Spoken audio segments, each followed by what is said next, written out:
Hi students, we were discussing about the different types of animal tissues.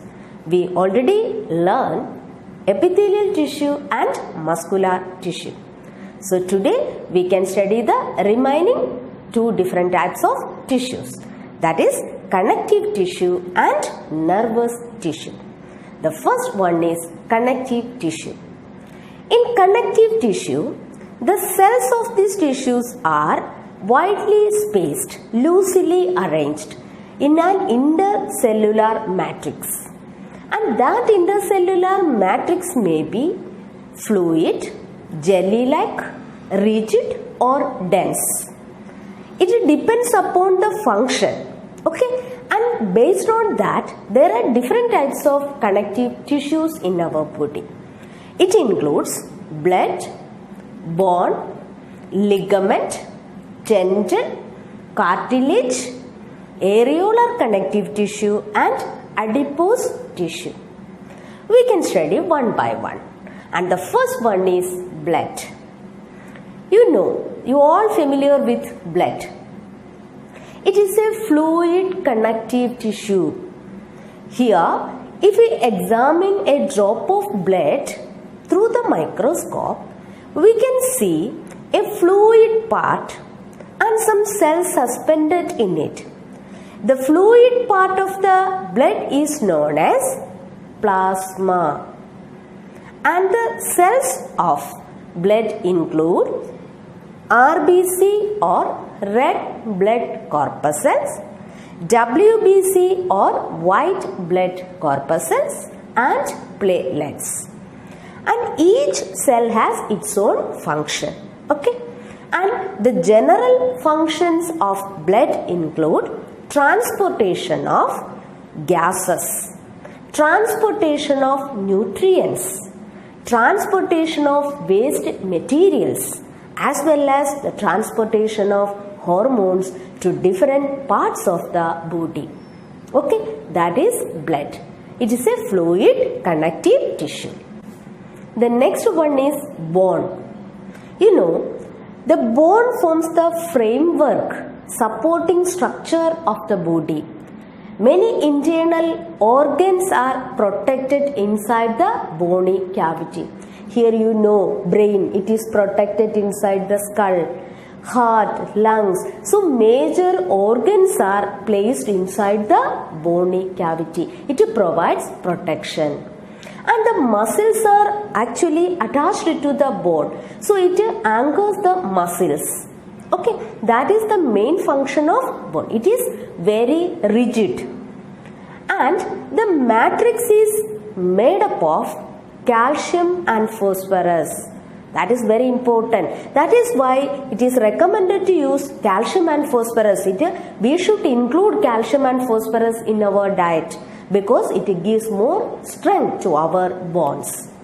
And here the cells are very densely packed. Okay? And two bones are connected together with the help of another connective tissue. And that is known as ligament. It has very high strength as well as it has flexibility. And the bone is connected to the muscles by another connective tissue. And that is known as the tendon. Okay, so bone to bone connection is ligament and bone is connected to the muscle by tendon. Here it has strength but its flexibility somewhat less. Clear? Now, the next type of connective tissue, that is known as the cartilage. If you examine here, if you touch here, you can feel it is somewhat flexible. In the nose also, it is not like a bone, somewhat flexible. And such flexible structure, that is known as the cartilage. Here, the matrix is made up of proteins and sugar. And the cells are somewhat widely spaced. Okay, so compare the structure of bone and cartilage. Bone is rigid, cartilage is flexible. In bone, the cells are densely packed, but in cartilage, it is widely spaced. In bone, the matrix is made up of calcium and phosphorus, but in cartilage, it is made up of proteins and sugars. And this cartilage also smoothen the bone surfaces. You know, our backbone, it is made up of different vertebrae, serially arranged vertebrae. In between the vertebrae, we can see the cartilaginous disc. It reduces the friction. It smoothens the surface of the two bones. Okay, that is about cartilage. And in between the skin and the muscles, around the blood vessels, nerves, and in the bone marrow, we can see another type of connective tissue that is known as areolar connective tissue. And it fills the space between the internal organs. And it also gives protection. It helps in the repair of the organs also. Okay? Then another tissue, another connective tissue we can see below the skin and in between the internal organs. That cells, the cells of that connective tissue stores fat also. That is known as the adipose tissue. Because of the storage of fat, it acts as an insulator. Okay? That is all about the different types of connective tissues. So, which are the important connective tissues? Blood, bone, ligament, tendon, cartilage, areolar connective tissue and adipose tissue. Now we can study the next tissue, that is nervous tissue. This nervous tissue helps us to receive the signals because it transmits the nerve signals from one part to another part.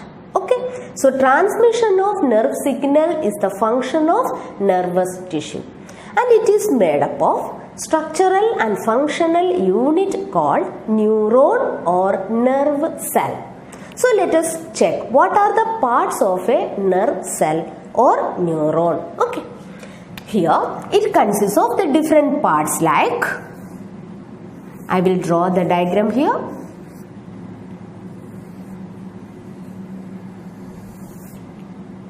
So the first part, it includes the nucleus and cytoplasm. So this is known as the nucleus and this is the cytoplasm of the nerve cell. This together known as the cell body.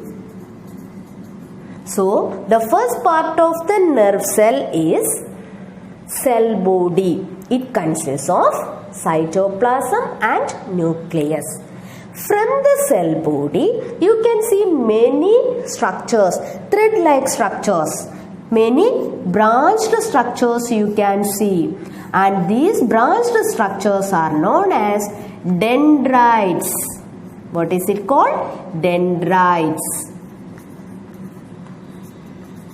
Okay, so these smaller branches are known as the dendrite.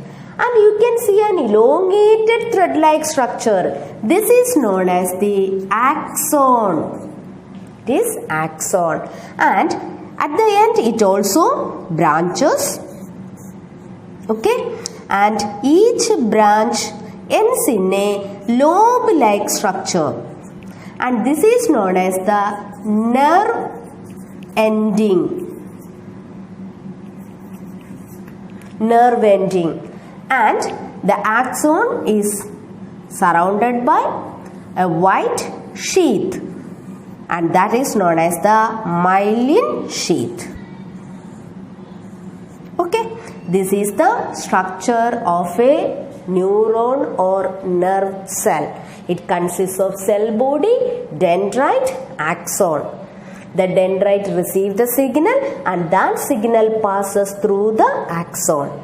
And many such neurons or nerve cells combine to form a nerve. Okay, in this way it transmits the impulse. That is all about the different types of animal tissues. So study all these things. All these are very important. Study all the things. Okay, thank you.